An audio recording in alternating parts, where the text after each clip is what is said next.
A decision to move this weekend's football game to Baton Rouge has fans quickly making plans. We'll show you the changes you need to know. Plus, an LSU swimmer is diving into a routine she hopes will take her to the Olympics. And the pumpkin spice craze is back. Where can you pick up the flavor and why one man is putting it on blast? Tiger TV Newsbeat starts now.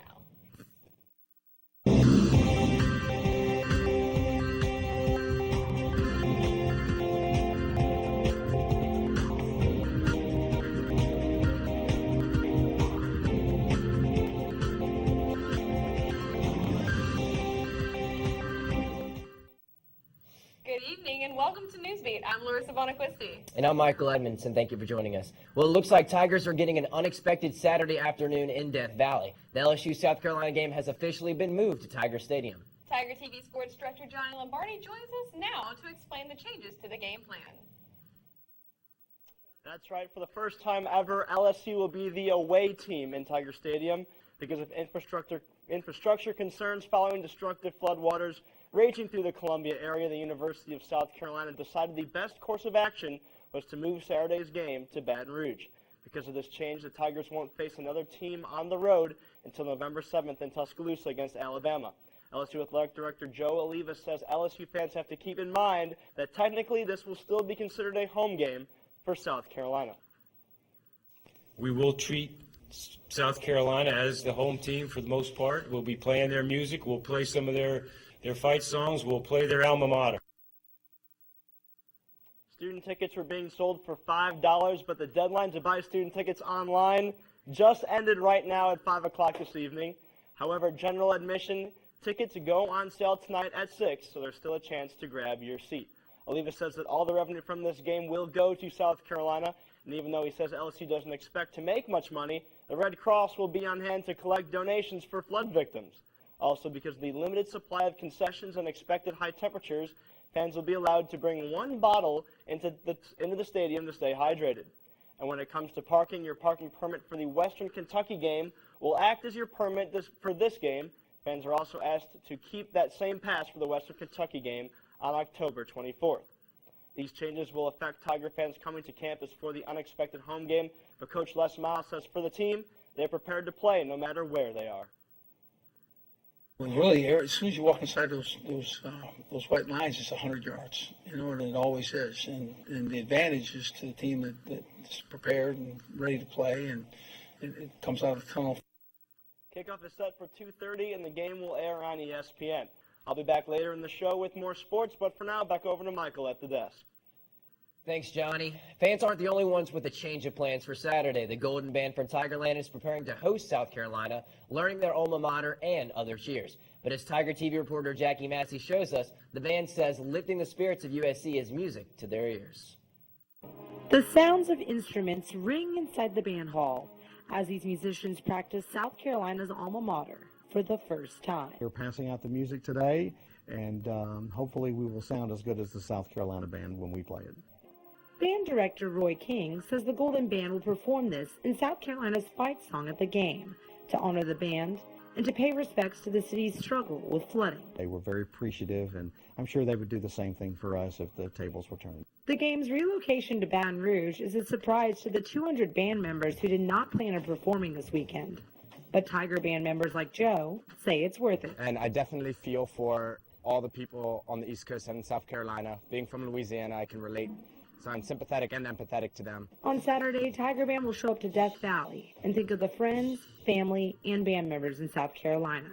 And this, King says, is what makes Tiger Band great. There have been a few times over the years when circumstances beyond anyone's control have come to bear that have caused a massive change in everyone's plans. And over the years, whenever that has occurred, Tiger Band has always answered the bell. For Tiger TV, I'm Jackie Massey. South Carolina Governor Nikki Haley says some parts of the state will face flood risk for the next 24 hours or more. Haley says raising waters and building dams for days of heavy rain are causing a second round of flooding. 19 people have died in the storm. Senator Lindsey Graham said the damages could top out at $1 billion, but a reliable damage assessment could take weeks. Don't have flood insurance. There's a bridge between Charleston and Georgetown that I very much worry about. If that bridge goes, and you've really cut those people off from from traveling. So the worst is yet to come, I'm afraid. The flood damage has also affected resources grown in the state, like peanuts, soybean, and cotton crops. One of the Americans who helped thwart a terror attack aboard a train in Europe is recovering from stab wounds. A defense official says Airman First Class Spencer Stone was stabbed multiple times during an incident in a California bar. Stone is currently stationed at the nearby Travis Air Force Base. Sacramento police say no one has been arrested, but they believe alcohol played a factor.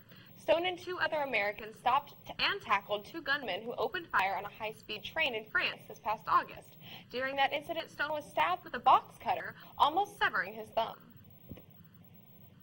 Famed Louisiana chef Paul Prudhomme has died. Prudhomme's restaurant K. Paul's Louisiana Kitchen confirmed that the chef died after a brief illness. Prudhomme's popularized turducken, and when he first created blackened redfish, it became so popular that a restrictive order was placed on commercial fishing to prevent extinction. He also wrote 9 cookbooks and hosted 5 national cooking shows on PBS. Paul Prudhomme was 75. The East Baton Rouge Parish Library on Goodwood has been ranked top in the state of Louisiana, and it has also received multiple national awards. Now it's time to vote to see if the parish wants to continue to fund its library system. Whether or not to fund the Baton Rouge Library, and this time they've taken a new approach to the campaign. Well, the library every 10 years goes to the voters of East Baton Rouge Parish and asks a very simple question. Shall there be a library? And it's up to the voters to tell us yes or no. Signs, posters, flyers, and even social media pages were created with a small bird logo telling the Baton Rouge community to vote yes for library funding. On our own time, we're visiting with our friends and neighbors and dropping in. I was at the farmer's market just a few days ago wearing a silly hat.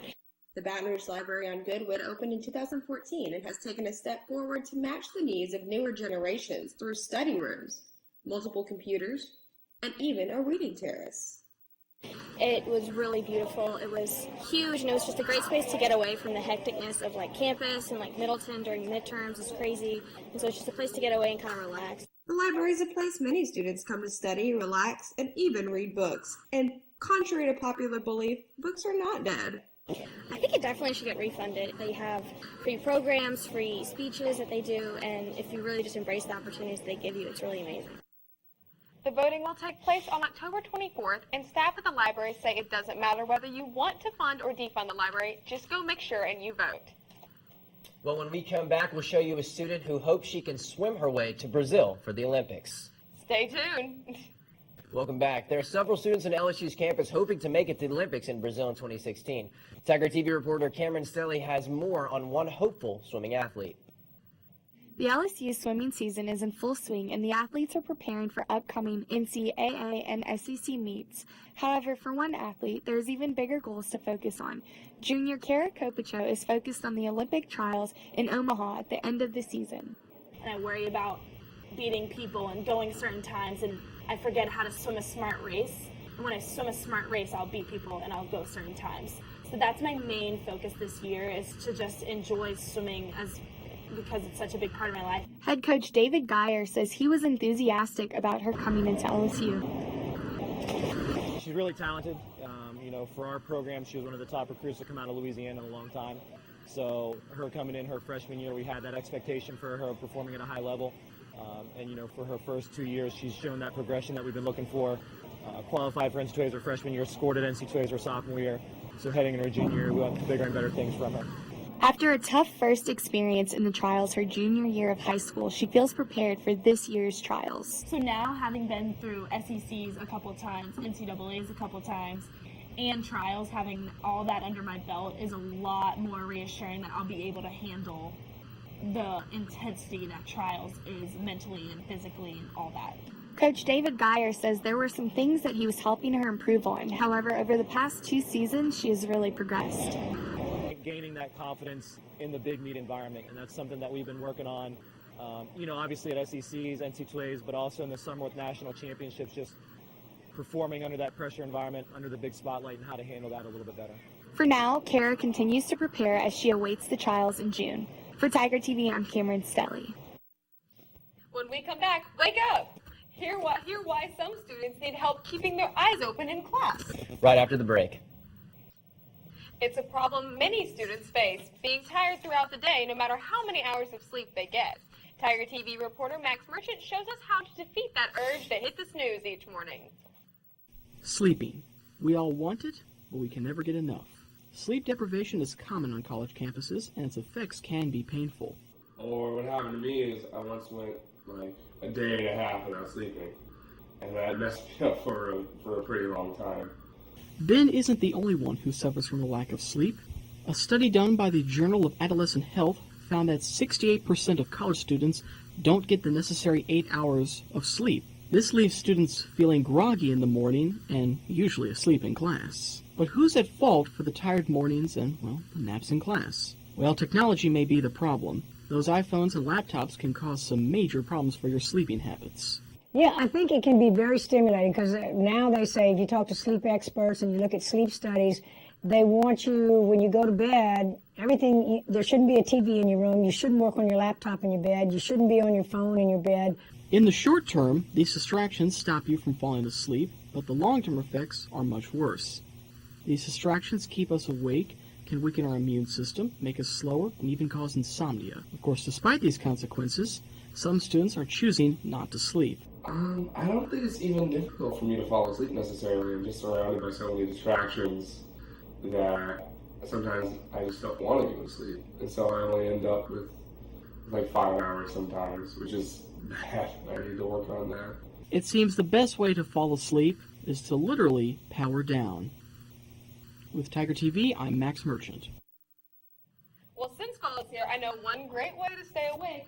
3 words: pumpkin spice lattes. They're all the rage once fall comes around. We'll show you how the trend is spreading after the break. You can almost smell the cinnamon in the air as everything pumpkin spice once again takes over the autumn season. Most pumpkin spice lovers are familiar with Starbucks' pumpkin spice latte, but this fall flavor has spread even further. Companies like Smoothie King and Nabisco are hopping on the pumpkin train with creations like the pumpkin spice smoothie and an Oreo with pumpkin spice filling. Many people say pumpkin spice is the definition of fall, and some say once the flavor hits the shelves, they're hooked. There's pumpkin spice flavors like donuts and creamers and coffees and smoothies. Like if fall had a flavor, it would taste like that.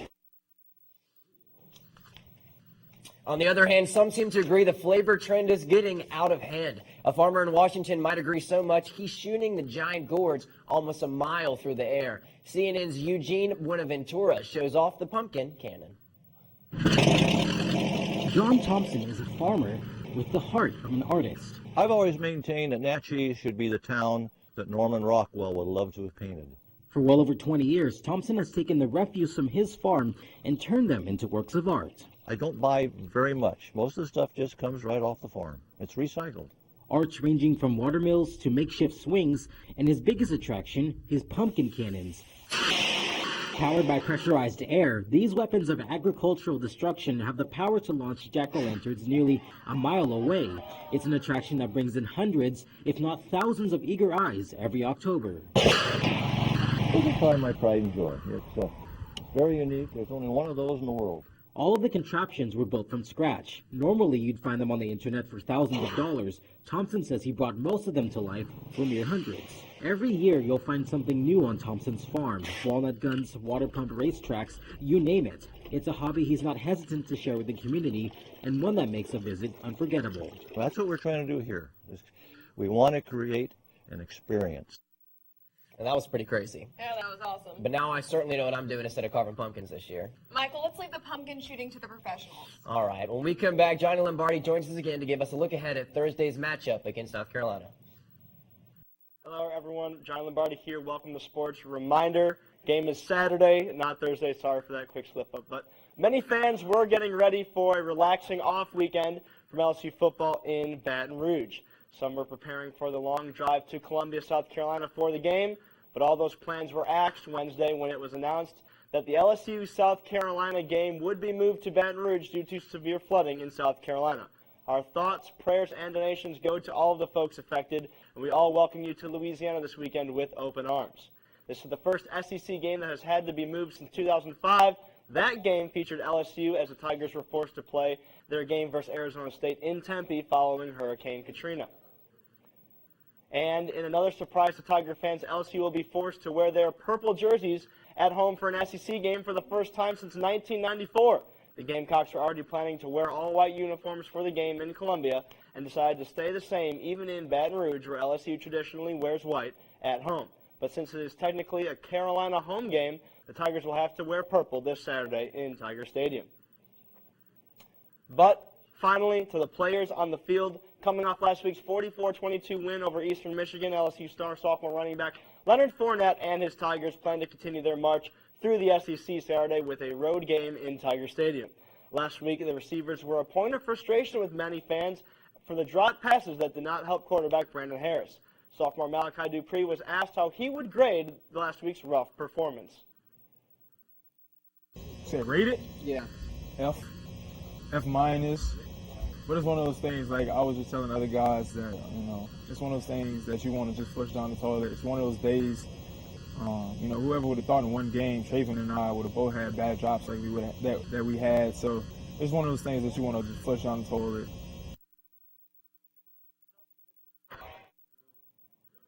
Tough grader is Mr. Dupree.